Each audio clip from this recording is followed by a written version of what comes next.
देश के विभिन्न शहरों में बेंगलुरु, चेन्नई, मुंबई और भी तमाम राज्यों का अपडेट मैं आपको देने जा रहा हूं, जहां पर कमर्शियल एलपीजी गैस सिलेंडर्स की आपूर्ति बाधित होने से यह सुर्खी बन रही है। लेकिन तो साथियों, मिडिल ईस्ट में अभी जो युद्ध के हालात हैं उसका असर अब हमारे देश के ऊपर पड़ना शुरू हुआ, तो 20% होटल्स में काम रुक गया है और ताला 50% तक आने वाले समय में लग जाएगा। Major reason LPG gas cylinder की कमी बताई जा रही है। ऐसा चेन्नई होटल एसोसिएशन की तरफ से भी सरकार को लिख कर दिया गया है।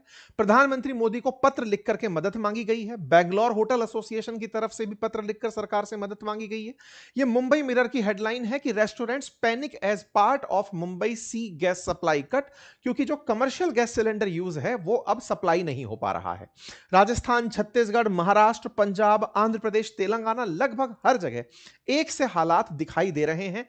राजस्थान में जहां पर होटल रेस्टोरेंट संचालकों को बड़ा संकट पैदा होने का डर सता रहा है, छत्तीसगढ़ के अंदर भी डीलर्स का यही कहना है कि एजुकेशनल इंस्टीट्यूशंस हो, हॉस्पिटल हो, कमर्शियल गैस सिलेंडर उनको देने में, मिलने में दिक्कत आ रही है।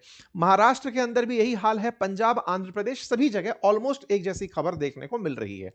इसी को लेकर के आहार नाम से जो संस्था है, association of hotel and restaurant in India, that is Indian hotel restaurant association, इसने भारत सरकार से मदद मांगी है और कहा है कि जिस तरह से हमारे यहां पर सप्लाई बाधित हो रही है, कृपया करके इसको वापस से आप पहुंचाइए, इसकी नीड को समझिए कि यह हमारे लिए क्यों जरूरी है। क्योंकि इस समय देश के अंदर अगर रेस्टोरेंट्स बाधित होते हैं तो बहुत सी आवश्यक सेवाएं बाधित हो जाएंगी। सरकार से लगातार गैस की सुविधाओं की मांग की जा रही थी। शुरुआत 5 मार्च से होना शुरू हुई थी, जब गैस की रेशनिंग गुजरात के अंदर सबसे पहले देखी गई थी, गैस सप्लाई रोकी गई थी।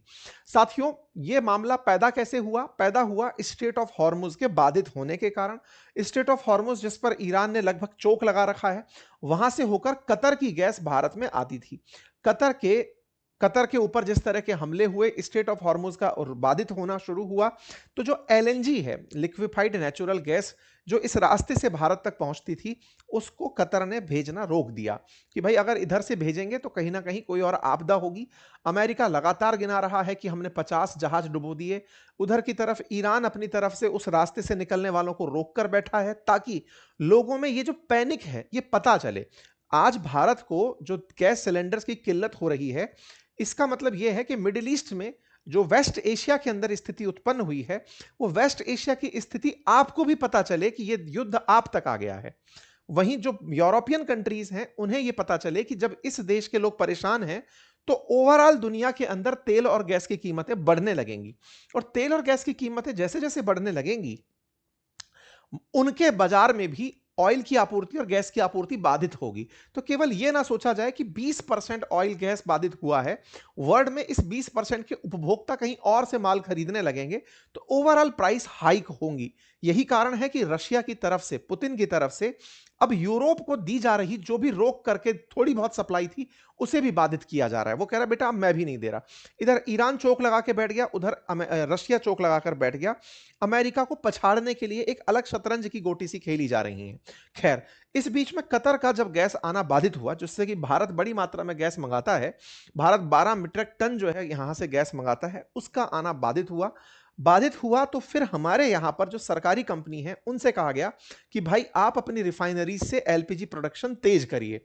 रिफाइनरी प्रोडक्शन, जो एलपीजी प्रोडक्शन है, उसमें सबसे पहले घरेलू गैस की आपूर्ति को सुनिश्चित किया गया कि कल को अगर हाउस होल्ड परेशान होने लगे तो सरकार को विरोध का सामना करना पड़ सकता है, पब्लिक अनरेस्ट पैदा हो सकता है।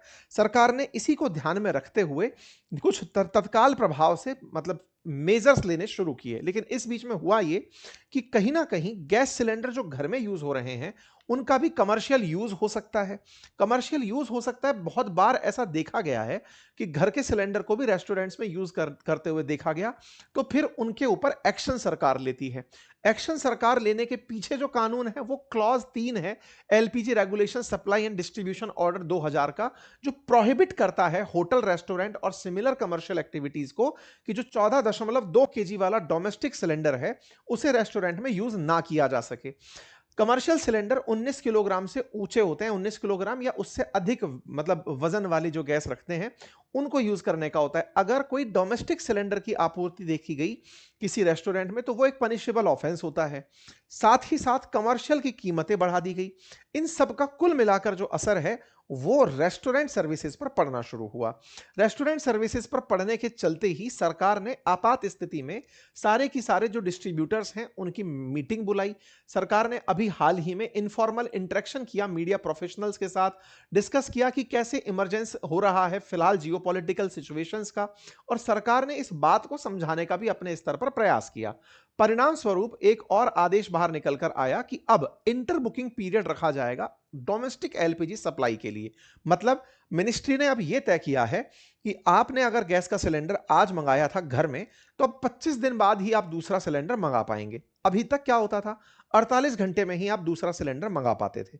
तो दिक्कत क्या हो रही है रेस्टोरेंट वालों को कि जो थोड़ी बहुत उम्मीद बची थी कि डोमेस्टिक सिलेंडर तो चलो आपूर्ति करता रहेगा, 48 घंटे में आएगा तो उसी से कहीं और कोई सब्स्टिट्यूट निकाल लेंगे, क्लाउड किचन चला लेंगे, लेकिन वो रास्ता भी अब बंद कर दिया। डोमेस्टिक की सप्लाई भी 25 दिनों तक के लिए रोक दी गई है कि 25 दिन बाद ही आप दूसरा मंगा पाएंगे।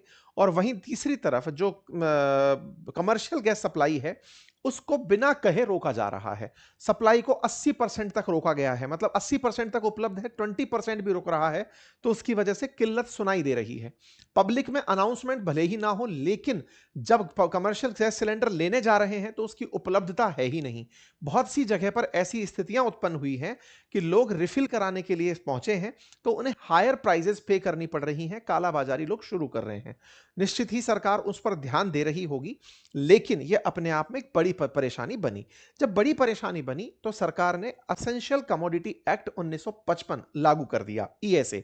आज ही ये लागू हुआ है, जिसके अंतर्गत साधारण भाषा में कोई भी व्यक्ति ऐसी ऐसी चीजें जिनकी जरूरत है आम व्यक्ति को, उनकी कालाबाजारी नहीं कर सकता, उनकी स्टॉकिंग नहीं कर सकता। अगर उसने उनका स्टॉक किया तो सरकार उसको एज ए पनिशेबल ऑफेंस मानेगी। अर्थात अगर कोई व्यक्ति यह सोचता है कि मैंने बहुत सारे सिलेंडर्स को अपने यहां रख लिया, अब जरूरत पड़ने पर तब बेचूंगा, डबल प्राइस पर बेचूंगा, ट्रिपल पर बेचूंगा, तो ईएसए एक्ट लागू होने के बाद यह एक पनिशेबल ऑफेंस होगा और सरकार इन चीजों पर बहुत तेजी से कार्रवाई करेगी, जिसमें पहली कैटेगरी के अंदर ही घर की रसोई गैस, पीएनजी और सीएनजी, इनकी आपूर्ति को पूरी तरह सुनिश्चित किया गया है।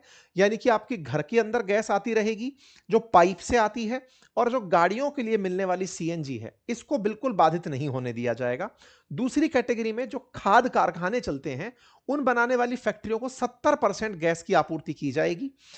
तीसरी कैटेगरी में जो इंडस्ट्रीज आती हैं उनसे जुड़ी हुई जैसे चाय की फैक्ट्री हैं, उद्योगों को, उनको 80% तक गैस दी जाएगी। और चौथी कैटेगरी के अंदर जो छोटे बिजनेस और होटल आते हैं उनको 80% गैस दी जाएगी। इसका मतलब गैस की रेशनिंग शुरू हो चुकी है। सरकार ने और जो इंटर बुकिंग ऑप्शन रखा है कि घर के लोग भी 25 दिन बाद दूसरा सिलेंडर मंगा पाएंगे, यह स्थिति दर्शाती है कि मिडिल ईस्ट से उत्पन्न हुई दिक्कतें अब हम तक आ चुकी हैं, वेस्ट एशिया से उत्पन्न हुई दिक्कतें अब हम तक आ चुकी हैं। 70 पर मतलब ये एक बहुत बड़ा मामला है जो आपको निकल के सामने। कुल मिलाकर देश के अंदर हालात सामान्य हो, ये सबकी आवश्यकता है, लेकिन देश के नागरिक समय पर टैक्स चुकाते रहें, ये आम नागरिक की जिम्मेदारी है। खैर, आप इस विषय पर क्या सोचते हैं, अपनी राय जरूर कमेंट बॉक्स में दीजिए। चैनल पर नए हैं तो सब्सक्राइब कर लीजिए। फिलहाल के लिए इतना ही। और जो हमारे एआई मास्टरी कोर्स के अंदर साथी एनरोल करना चाहते हैं, हमारा ऑफर खत्म हो चुका है। जो लोग ऑलरेडी एनरोल कर चुके हैं वो लोग जाकर के अपने कम्युनिटी वाले ऑप्शन पर नोटिफिकेशंस में इंतजार में रहें। आपको वहां पर जो डेटा डाउट क्लास है उसका लॉगिन और उसकी एंट्री जानकारी मिल जाएगी। धन्यवाद साहब।